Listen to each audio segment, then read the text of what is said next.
Assalamu alaikum wa rahmatullahi ta'ala wa barakatuh, mes frères et sœurs. Nous nous retrouvons aujourd'hui pour un sujet que vous connaissez, dont on parle beaucoup, qui est la ruqiyya. La fameuse ruqiyya pour se soigner lorsqu'on a un mal, entre autres occulte, souvent quand c'est un mal occulte. Euh, alors, tout d'abord, nous allons nous appuyer sur un verset du Coran. Dans la sourate 26, Ash-Shu'ara, Allah nous dit أعوذ بالله من الشيطان الرجيم بسم الله الرحمن الرحيم وإذا مرضت فهو يشفيني. Et quand je suis malade, c'est lui qui me guérit. والذي يميتوني ثم يحييني. Et qui me fera mourir, puis me redonnera la vie. والذي أطمع أن يغفر لي خطيئتي يوم الدين. Et c'est de lui que je convoite le pardon de mes fautes, le jour de la rétribution. Et d'ailleurs, alhamdulillah, on pourrait même aller plus haut dans la sourate que je vous conseille d'ailleurs de lire, mashallah. C'est ce que Ibrahim alayhi salam dit à ceux qui ne croient pas. Donc, voilà. On va reprendre d'ailleurs, alhamdulillah, depuis le début. وَأُتْلُ عَلَيْهِمْ نَبَأَ إِبْرَاهِيمَ. Et récite-leur la nouvelle d'Ibrahim. إِذْ قَالَ لِأَبِيهِ وَقَوْمِهِ مَا تَعْبُدُونَ. Quand il dit à son père et à son peuple, qu'adorez-vous? قالوا نعبد أصناما فنظل لها عاكفين. Ils dirent, nous adorons des idoles et nous leur restons attachés. قال هل يسمعونكم إذ تدعون. Il dit, vous entendent-elles lorsque vous les appelez? أو ينفعونكم أو يضرون. Ou vous profitent-elles ou vous nuisent-elles? قالوا بل وجدنا آباءنا كذلك يفعلون. Ils dirent non, mais nous avons trouvé nos ancêtres agissant ainsi. قال أفأرأيتم ما كنتم تعبدون. Il dit, que dites-vous de ce que vous adoriez? أنتم وآباؤكم الأقدمون. Vous et vos vieux ancêtres. فإنهم عدو لي إلا رب العالمين. Ils sont tous pour moi des ennemis, sauf le Seigneur de l'univers. الذي خلقني فهو يهديني. Qui m'a créé et c'est lui qui me guide. والذي هو يطعمني ويسقيني. Et c'est lui qui me nourrit et me donne à boire. وإذا مرضت فهو يشفيني. Et quand je suis malade, c'est lui qui me guérit. والذي يميتني ثم يحييني. Et qui me fera mourir, puis me redonnera la vie. والذي أطمع أن يغفر لي خطيئتي يوم الدين. Et c'est de lui que je convoite le pardon de mes fautes le jour de la rétribution. ربي هب لي حكما والحقني بالصالحين. Seigneur, accorde-moi sagesse et fais-moi rejoindre les gens de bien. واجعل لي لسان صدق في الآخرين. Fais que j'ai une motion honorable sur les langues de la postérité. واجعلني من ورثة جنات النعيم. Et fais de moi l'un des héritiers du jardin des délices. واغفر لأبي إنه كان من الضالين. Et pardonne à mon père car il a été du nombre des égarés. ولا تخزني يوم يبعثون. Et ne me couvre pas d'ignominie le jour où l'on sera ressuscité. يوم لا ينفع مال ولا بنون. Le jour où ni les biens ni les enfants ne seront d'aucune utilité. إلا من أتى الله بقلب سليم. Sauf celui qui vient à Allah avec un cœur saint. Sadaqallahu al-Azim. Je vais m'arrêter là. Parce que le sujet d'aujourd'hui, c'est la ruqiyya. Dans le Coran, Allah nous dit clairement que voilà, c'est lui le guérisseur, alhamdulillah. Pourquoi, mes frères et sœurs, faisons-nous appel à des gens pour nous guérir? Pourquoi ne faisons-nous pas les causes nous-mêmes? Pourquoi ne comprenons-nous pas que Si Allah nous envoie une épreuve, c'est pour nous rapprocher de lui. Pourquoi sommes-nous pressés d'être délivrés et d'avoir la guérison? Pourquoi ne comprenons-nous pas qu'Allah veut nous purifier par cette épreuve? Pourquoi ne nous comprenons-nous pas qu'Allah nous permet de nous rapprocher de lui avec cette épreuve lorsqu'on sait comprendre pourquoi Allah subhanahu wa ta'ala a déterminé cette épreuve? Il y a des cas d'exception, car il y a toujours, alhamdulillah, de ce que je comprends dans la loi d'Allah, la règle et l'exception. Quand une personne est très très malade, au point de ne plus se contrôler, de faire une crise, c'est à ses proches qui voient cela et qui vivent cela, qui sont avec elle, de lui lire le livre, Al-Qur'an al-Karim, de faire des doigts, de demander à Allah de calmer la personne. Je suis passée par là, alhamdulillah, et je remercie Allah car il m'a beaucoup appris grâce à cette épreuve. La famille a été éprouvée, j'ai été éprouvée, alhamdulillah, et tout cela, je ne retiens que le bon côté, par la grâce d'Allah. Allah est le plus sage lorsqu'il nous détermine une épreuve. Il ne veut pas notre mal. Jamais. Allah subhanahu wa ta'ala nous envoie une épreuve pour que nous nous rapprochions de lui. Lorsque quelqu'un est malade et qu'il a un mal occulte, il se tourne vers Allah. Les humains ne peuvent pas l'aider. Qui est-ce qui va lui retirer son mal? Qui est-ce qui va retirer le démon qui l'habite si c'est une possession? Qui est-ce qui va retirer le sihr s'il est ensorcelé ou le détruire? Qui est capable? Allah, c'est lui Al-Qadir, Al-Muqtadir, c'est lui le capable de toutes choses.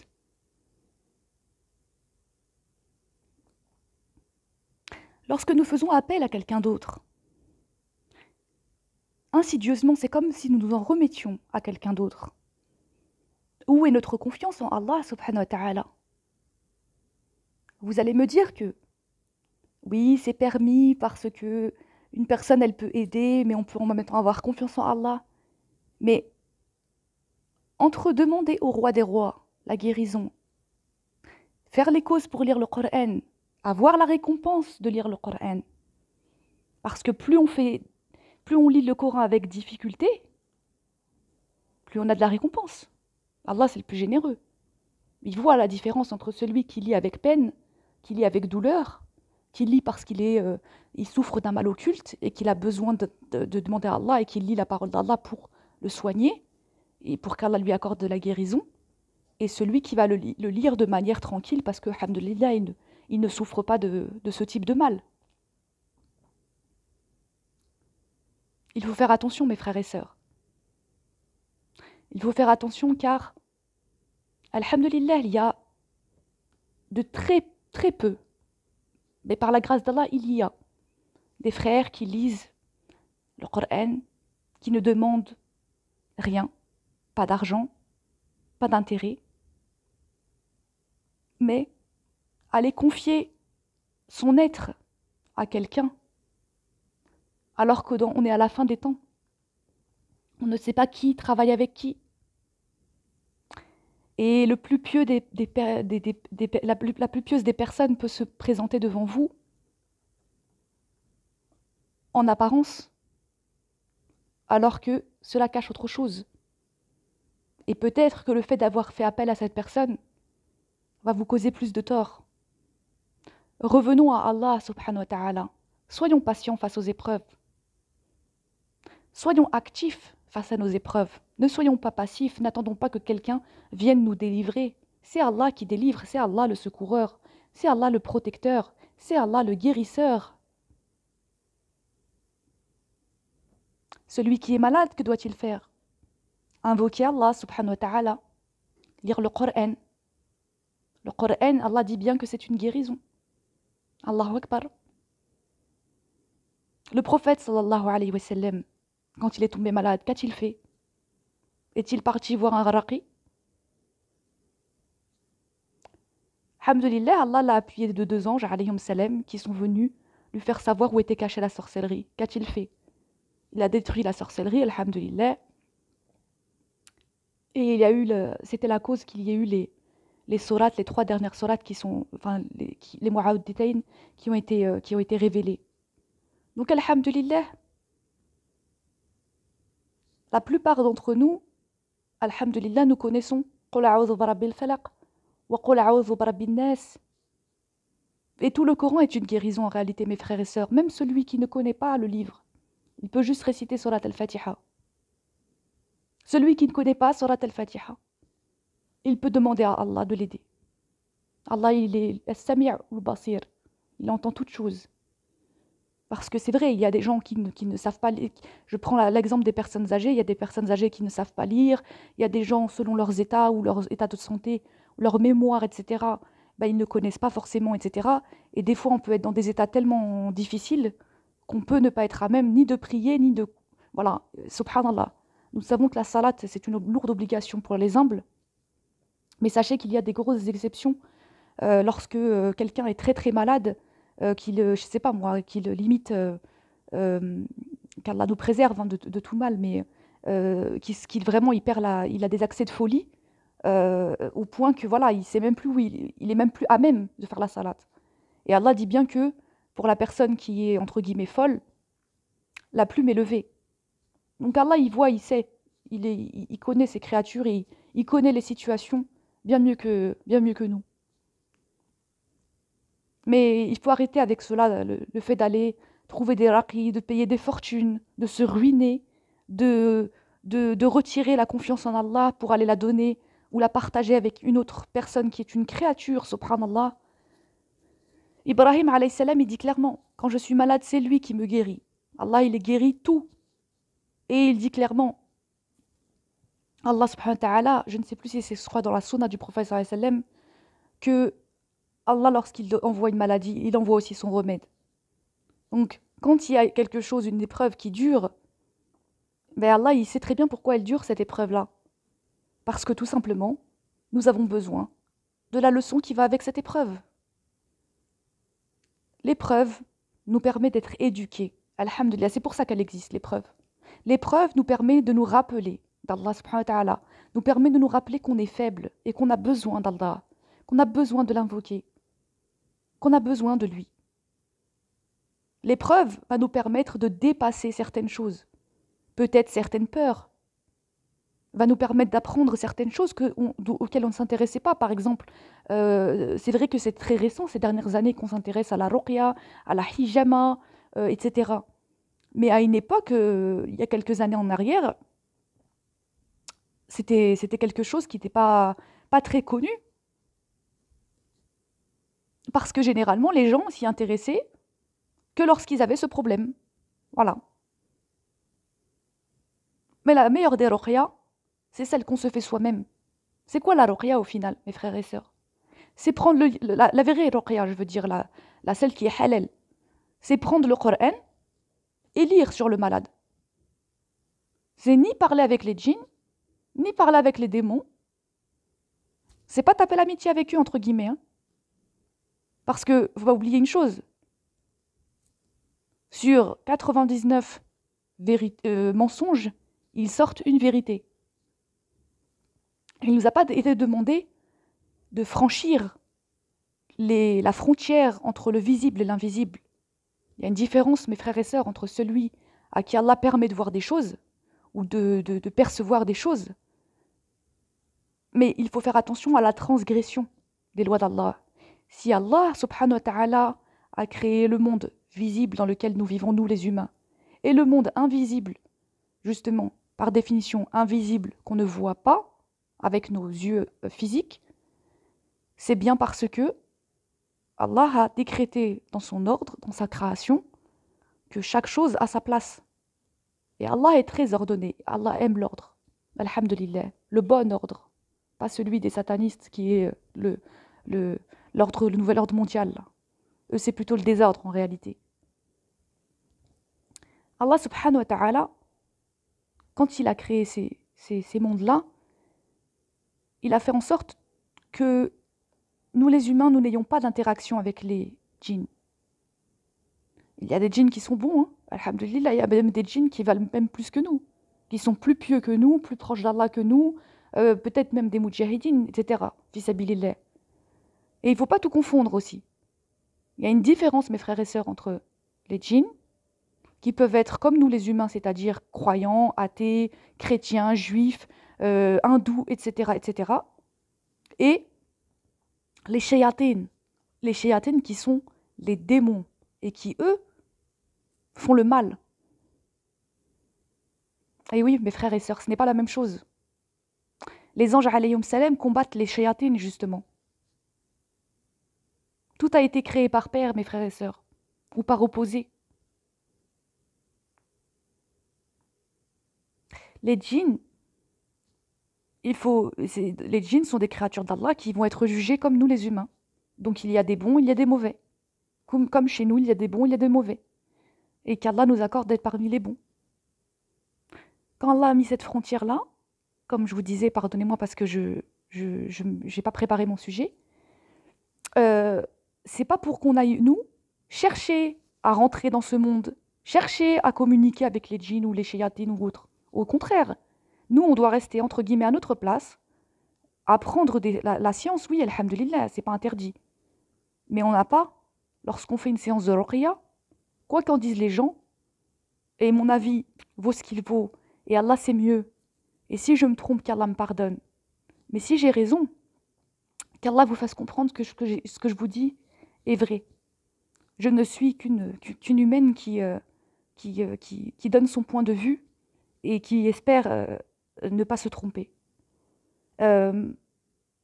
Lorsqu'on va pour aller communiquer avec eux, bah, je suis désolée, mais ça ne nous est pas permis. Est-ce que le prophète sallallahu alayhi wa sallam a fait ça? Est-ce que vous avez un exemple, un modèle de prophète alayhi wa sallam qui ont fait cela? Ah oui, vous allez me donner l'exemple de Isa alayhi salam. Certains vont me dire, oui, Isa alayhi salam, lorsque quelqu'un était possédé, il avait envoyé les démons dans des pourceaux, je crois, c'était ça. Mais est-ce qu'il a communiqué avec eux? Il les a chassés, point. Chasser les démons, c'est pas communiquer avec eux, mes frères et sœurs. Chasser les démons, c'est invoquer Allah pour les chasser. Comme quand on dit « A'udhu billahi minash shaitanir rajim ». Je cherche refuge auprès d'Allah contre Shaitan le banni, pour qu'Allah le chasse en fait, loin de nous. Comme nous, on ne peut pas le tuer, et qu'on ne le voit pas parce qu'il est invisible à nos yeux, en tout cas, pour la plupart d'entre nous, eh ben, on demande à Allah qu'il le chasse, en fait, qu'il l'éloigne de nous, pour en fait éloigner son mal de nous.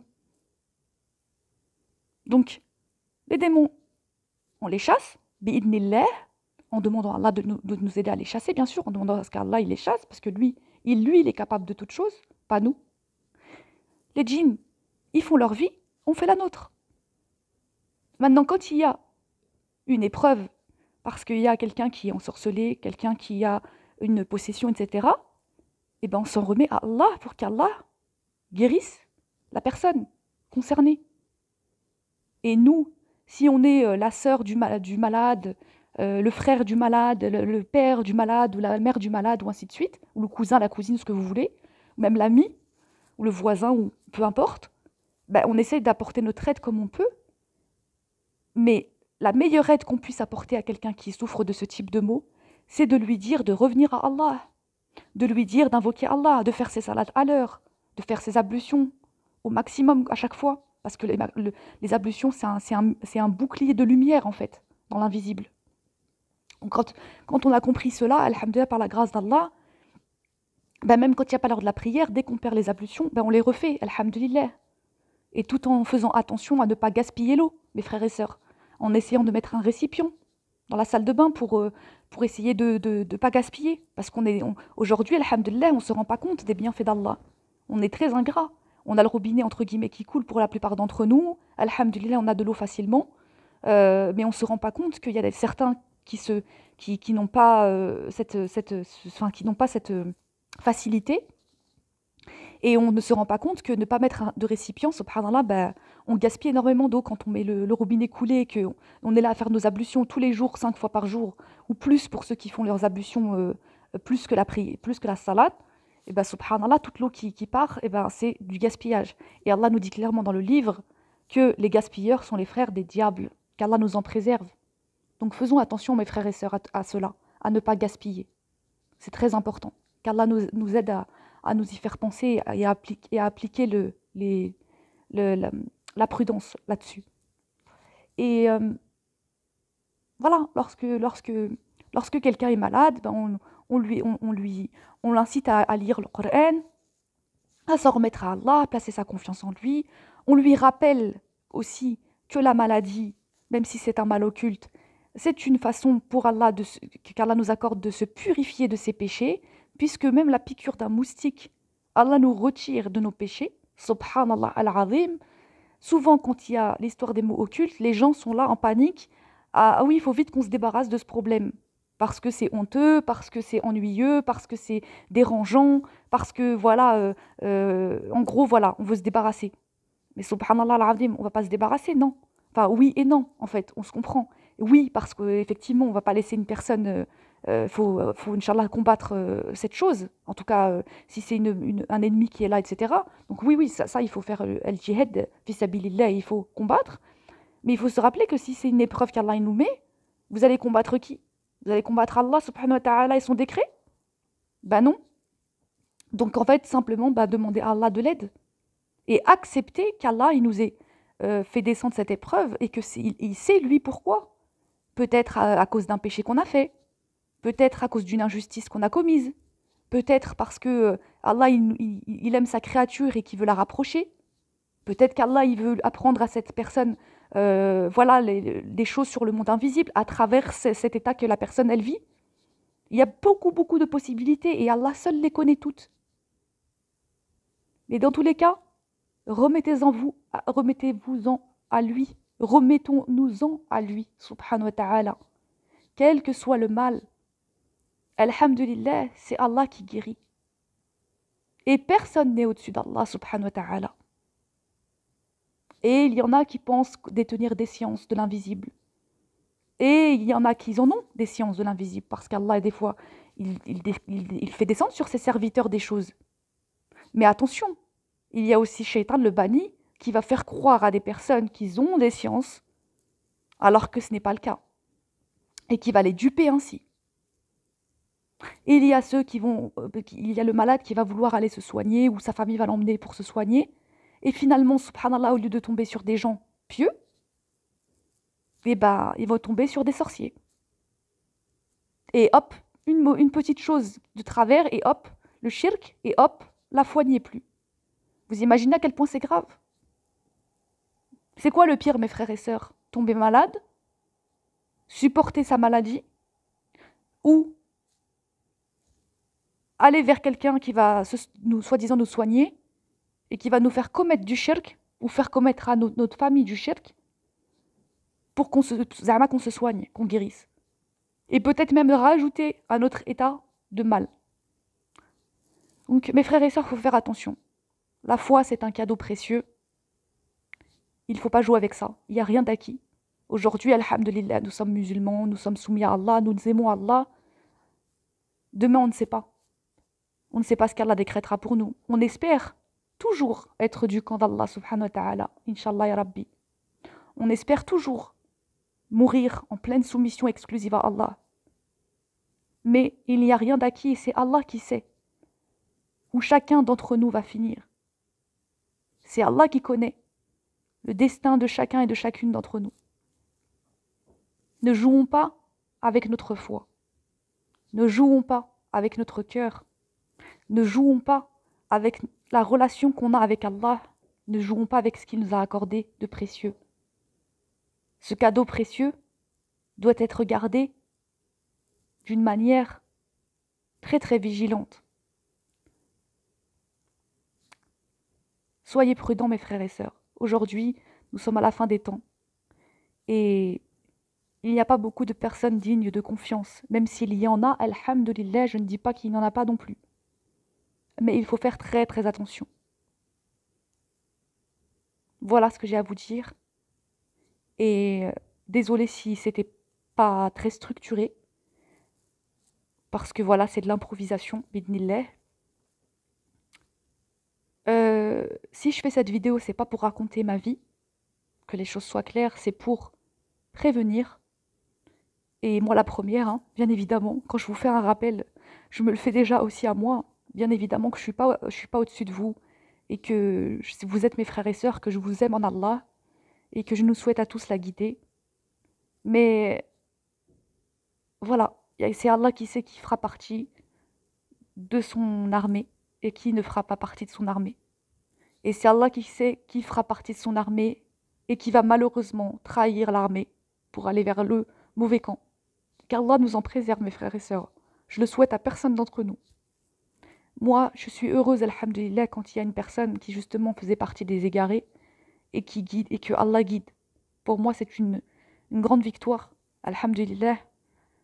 Et c'est certainement quelque chose qui doit bien peiner l'ennemi déclaré. Donc, alhamdulillah, moi, je suis contente quand il y a ça.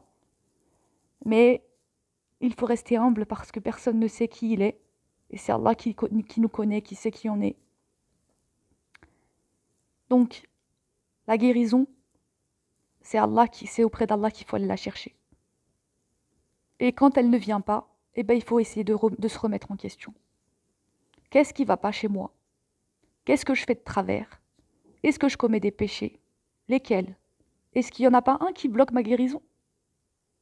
Eh oui, c'est ça qu'il faut regarder, mes frères et sœurs. Alors on va faire quoi? On va aller chez quelqu'un pour aller lui raconter notre vie, lui raconter notre vie privée. Subhanallah. Ben non. Cette conscience-là, comment dire, cette remise en question, on l'a fait avec Allah subhanahu wa ta'ala. Ya Rab, aide-moi à comprendre qu'est-ce qui bloque ma guérison. S'il y a quelque chose que je fais de travers. Et c'est là qu'on se rapproche d'Allah subhanahu wa ta'ala. Parfois, ça peut arriver ça aussi. Si Allah ne nous le guérit pas, c'est parce qu'en fait, la maladie en elle-même contient un bien pour nous. Peut-être que, je vous donne un exemple. Une personne tombe malade. Admettons qu'Allah la guérisse, par exemple. Peut-être que la personne, elle va devenir ingrate. Ça y est, elle a la santé, alhamdoulilah, tout roule. Hop, peut-être qu'elle va devenir insouciante, qu'elle va devenir ingrate, qu'elle va commencer à oublier et à prendre un chemin qui n'est pas le bon. Ou bien, vous voyez ce que je veux dire? Peut-être que le fait que la maladie dure, bah, la personne, elle va s'accrocher à Allah, en fait, beaucoup plus. Elle va être beaucoup plus dans la salade, beaucoup plus dans les invocations, beaucoup plus dans les zakat, les sadaqas, les choses comme ça, en fait, vous comprenez? Donc finalement, c'est Allah qui sait, qui connaît ses créatures, qui sait qui a besoin de quoi et de quelle manière éduquer tel ou tel. C'est Allah qui le sait, ça. Il faut lui faire confiance. Et rappelons-nous aussi de Ayoub, alayhi salam, Job, qui est tombé malade pendant des années et des années et des années. Et qu'est-ce qu'il faisait, subhanallah? Il patientait. Il patientait. Bah, je vous invite à lire. Bon, la Bible, pour moi, elle est falsifiée, mes frères et sœurs, hein, que les choses soient claires par rapport à certaines choses que j'ai pu lire. Je ne l'ai pas lu en entier, mais j'ai lu quelques passages. Et en tout cas, pour moi, pas tout est vrai dedans. Mais je vous invite quand même à lire avec, bien évidemment, la prudence, puisque tout n'est pas vrai dedans, le passage de Job. Il est intéressant. Voilà. Après, ceux qui ne veulent pas le lire, vous n'êtes pas obligés. Alhamdulillah, vous êtes obligés de rien. On a notre libre arbitre, alhamdulillah. Mais Ayyub alayhi salam, il a été très, très patient. Et ça devrait aussi nous servir d'exemple et de méditation sur le fait que pourquoi on est si pressé, subhanallah. De toute façon, nous, subhanallah, avec cette époque-là dans laquelle on vit, on est très pressé de tout. Shaitan le banni avec ses acolytes-là, et le borgne et toute la clique. Ils ont tout fait en sorte, bidnillah, bien sûr, parce qu'ils ne peuvent pas bouger d'un petit doigt sans qu'Allah le permette, pour qu'on soit toujours tout le temps trop pressé avec cette technologie qu'on a, etc. Mais il faut se calmer, mes frères et sœurs, il faut se poser. Allah, il aime les patients, rappelons-nous-en. Allah, il aime les patients. Allah, c'est le plus patient. As-sabour. Bon, je ne vais pas faire trop long, Inch'Allah. Je vais vous laisser, mes frères et sœurs. Je vous invite en tout cas à réfléchir sur ce que je vous ai dit, Inch'Allah. Et je rappelle une chose, c'est que, alhamdulillah, la maladie, c'est une rahma de la part d'Allah, une miséricorde de la part d'Allah, pour celui qui sait accepter les cadeaux qu'Allah lui fait. Dans les cadeaux qu'Allah nous fait, il y a à la fois les choses qui nous plaisent et ceux qui ne nous plaisent pas. Mais alhamdulillah, si on aime Allah et si on l'a reconnu comme étant notre Seigneur l'unique, alors il faut accepter d'Allah tout et ne pas trier. Ne pas trier selon notre nafs ce qu'on aime et ce qu'on n'aime pas. Non, non, non. Allah, on l'aime, c'est notre Seigneur, alhamdulillah. Alors acceptons tout venant de lui. Et là, on sera des vrais soumis. Eh oui, alhamdulillah. Allahu Akbar. Wassalamu alaykum wa rahmatullahi ta'ala wa barakatuh.